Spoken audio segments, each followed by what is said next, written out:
This was the largest audience to ever witness an inauguration, period, both in person and around the globe.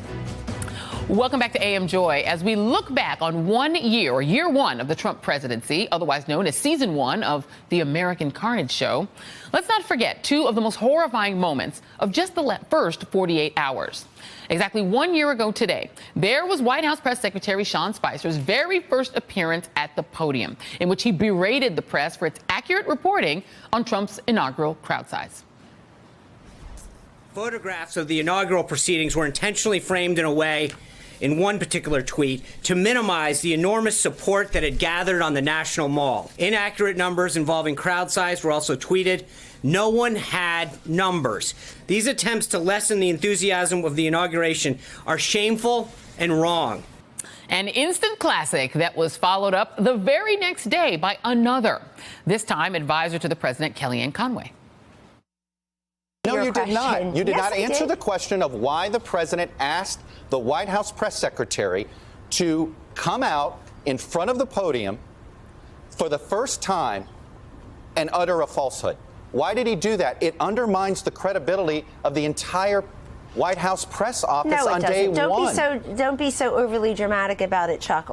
You're saying it's a falsehood, and they're giving Sean Spicer, our press secretary, gave alternative facts to that. 1 year later, the media continues to grapple with how best to cover a president who lies on average 5.5 times a day.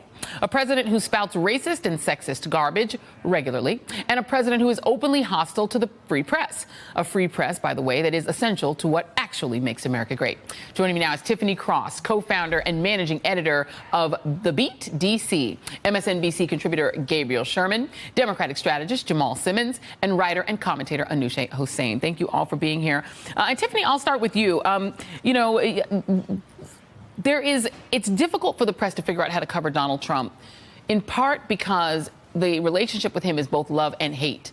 He hates the press. But at the same time, the New York Times reported yesterday that while the shutdown was happening, Donald Trump was irritated to have missed his party in Florida, where he wanted to go and party with his friends for $200,000 or $100,000 apiece. He spent much of his day watching old TV clips of himself berating President Barack Obama for a lack of leadership during the 2013 shutdown, according to a White House aide, and he seemed content to sit back and watch the show. So he hates the media, but he's obsessed with it. I agree. I mean, this is typical narcissistic behavior. I don't think any of this is a surprise. But I do think, I would say, Joy, that the past year, what we've noticed, I think it has highlighted the need for newsroom diversity. So the New York Times that you referenced, one of the things that I found concerning that we wrote about at the Beat DC is that they have an all-white team covering this administration. So when you have that, you are going to miss some perspectives, and you are going to miss some points of view that I think they're missing. And they have gone out of their way to understand this mysterious Trump voter. And I'll tell you, I'm a black woman. I grew up between Ohio and Georgia. I understand very well the Trump voter. I don't necessarily need them to dedicate an entire editorial page to help us understand. And I think on the other side, though, that we have to, as citizens, is putting this burden on citizens to understand democracy better. You know, this is a privilege and a responsibility that we have to understand. So I would say for the average, John Q out there, all of us on this panel, we get paid to sit around and dissect and talk about the minutia of the Beltway. The average person doesn't. And so when you hear and talk to people who are focused on the hashtag, for example, the hashtag reclaiming my time, but when you talk to the average person and say, but how do you feel about Secretary Mnuchin completely ignoring Congresswoman Maxine Waters, they don't know what you're talking about. So I think this situation has highlighted the need for citizens to be more engaged, for politicians to be held accountable, and for newsrooms to make a better effort in diversity. That's a very good point, Gabriel, because, you have, to Tiffany's point, essentially a mostly white, mostly male media, fascinated by other mostly white, mostly male voters who they seem to think of as sort of salt of the earth and who they are obsessed with, quite frankly. I mean, this 365 days in, I'm not sure we needed those letters to the editor to know why Trump voters like Donald Trump. We've pretty much figured it out. They have a whole news network, Fox News, dedicated to constantly genuflecting to Trump and constantly telling them how great he is. So do you think that this is a sort of, it's bigger than just Fox, right? You have the New York Times, you have you have the mainstream media also participating in giving Trump the fodder he needs to think about himself 24 hours a day. I mean, Joey, one of the things that I've always been struck by is the sort of insecurity of the news media to claims that they are somehow biased or liberal. And we've seen this time and again where mainstream organizations like the New York Times will bend over backwards and do a stunt like publishing pro-Trump letters on the editorial page to prove that they are not biased against Trump. And sort of the right wing has done such a good job of making newsrooms feel that they are biased, that they do things like that, when in fact what their role is to do is to go out and aggressively cover this White House. And that, to me, just reeked of being a stunt. Yeah, absolutely. I mean, and you know, Jamal, this is bias. Okay, this is Jeanine Pirro, who ran against Hillary Clinton, I think, for Senate and dropped out. So she is a biased, she's an opinion journalist. She's not a news person. But this was literally a Fox News employee at a fundraiser event at Mar-a-Lago using Donald Trump's own language back to his supporters. Take a listen. Oh, actually, it's just a full screen. I'm going to read it. By the Washington Post, Fox News host Jeanine Pirro hosted an event of Trump supporters that call themselves the Trumpettes at Mar-a-Lago on Thursday. And here's how she opened the event. "Welcome to Mar-a-Lago," she says as she took the stage. "A magnificent place." She was smiling. That was a setup. And here was the joke. "It sure ain't no shithole," Pirro said. So there is an organization that's perfectly biased. It's called Fox News. Why does the rest of the news media feel that they need to join Fox in sort of genuflecting before the Trump voter? What good would it do them? I wonder if sometimes people go home with the holidays, Thanksgiving and Christmas, and they're with their relatives who maybe think a little bit differently than them, and they're just wondering, how can we make this all work better so that we can understand what's happening at my Thanksgiving table? And maybe that's a natural impulse. The problem is the actual data of who the voters are in the United States and who the citizens are in the United States don't back up the small sample that's happening at the dining room table at Thanksgiving and Christmas, maybe for many of these elites. So what I would like to say is I think Trump is like our walking, talking national Google search history, right? He embodies our darkest part of ourselves, the things that we don't really want anybody else to know, And so we watch him, and I think what he's doing is he is elevating or he's raising the temperature so high in the pot that we don't realize that we're boiling, and he's undermining all the institutions. So for those of us who watch this every day, it is grating on us like nails on a chalkboard. But for people who are just plugging into it from time to time, I just wonder if what they see is somebody who's standing up to our enemies, who's making the elites uncomfortable, who is, he's got something stanky going on with Russia, and I don't like the way he behaves on Twitter, but there are some things about it they sort of get into. The Democrats or the opponents are going to have to come up with some alternative that is going to make people think that what they're offering is better than what Trump is offering, and I'm not sure we're there yet. But I mean, but you're a Democratic strategist, so I think you have to be optimistic about the ability to convert people to your side. But come on, Jamal, you've listened to Trump voters talk. There is no converting them. They are in a closed feedback loop of Trump love. Why do Democrats need to understand them better? They're not going to get them to ever vote for them. Yeah, I'm not worried about the Trump voter. What I'm worried about is, so if you're Donald Trump, you figure, okay, I'll keep catering to the 38% of the electorate that really loves me. And then let's say it's 2020, and I'm going to run in an election against a Democrat. All I need to get, I won last time, with 3 million less votes. Let's say there's a third party. Let's say that Kasich runs or somebody else.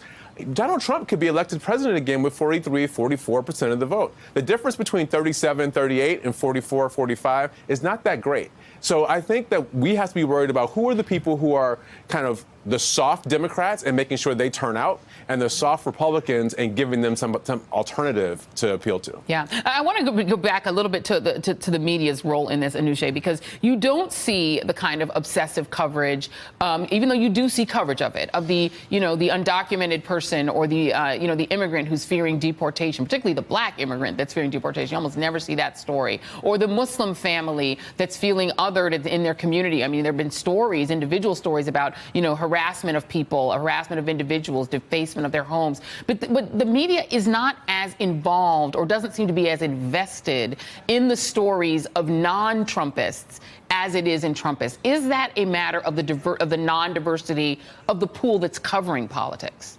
I think it totally is. I mean, that has to, diversity in the newsroom is going to affect the news, just like we saw so many of the anchors, major anchors like Matt Lauer and Charlie Rose, who were really shaping the conversation when the election was still going on, and they ended up being, sexist, sexual predators. Imagine how that affected the coverage of Hillary Clinton. But what I think is really terrifying, and as someone who grew up in a country where journalists were murdered, there's no such thing as press freedom. You say something against the ruling party, you could wind up disappeared or dead. But what is really dangerous in the first year of Trump's presidency is his consistent attacks on the free press and how that term fake news has entered the mainstream. And the terrifying thing is that much like in Russia and RT, our president has a news channel that mainstreams racism, that normalizes his hate-filled language. He has a megaphone and a forum for his hate. And in America now, it's becoming something really real. And the mainstream is now suddenly fake news. Anything that is not positive coverage to Trump can be dismissed as not real. So not only do we have alternative facts, but in the first year of Trump's presidency, he's managed to successfully create an alternative reality. And Fox News is reinforcing that message. Yeah, but, and to that point, though, Donald Trump, Gabriel, isn't just watching Fox News. He's watching, he is watching himself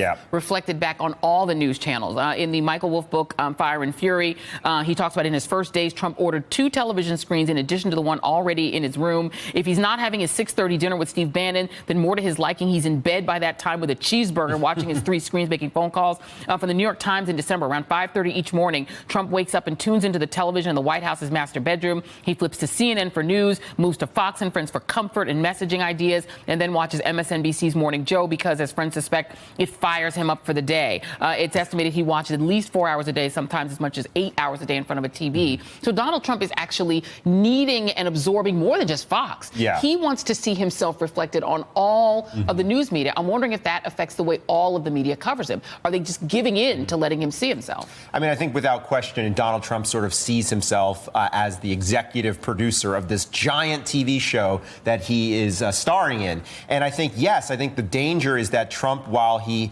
is the biggest story in America, is also great for ratings. And the risk is that the tweets and all of this sort of spectacle that he's creating encourages newsrooms, especially TV news, to then cover it. And it's this feedback cycle that just goes and goes and goes. I think a lot of journalists I know in private talk about what happens the day Donald Trump leaves office, because for a news industry that has been facing economic headwinds, Donald Trump has been a rare bright spot for newsrooms. I mean, the New York Times subscriptions are through the roof, Washington Post, other newsrooms, and TV ratings are through the roof. So I think this is one of the dangers of having a president obsessed with the media. And what would it look like then to have a media that was different, that was more inclusive in terms of the stories, that covered a broader range of issues and people? I mean, can that even survive the era of Trump? I think it can. I think one of the points that Gabe brings up, the same day that Donald Trump tweeted that he may have recorded conversations with James Comey, that same day, Attorney General Jeff Sessions, just like that, brought mandatory minimums back. You didn't hear a lot about that unless you were watching Joy Reid that weekend. You may have missed that news, and I think that's a problem.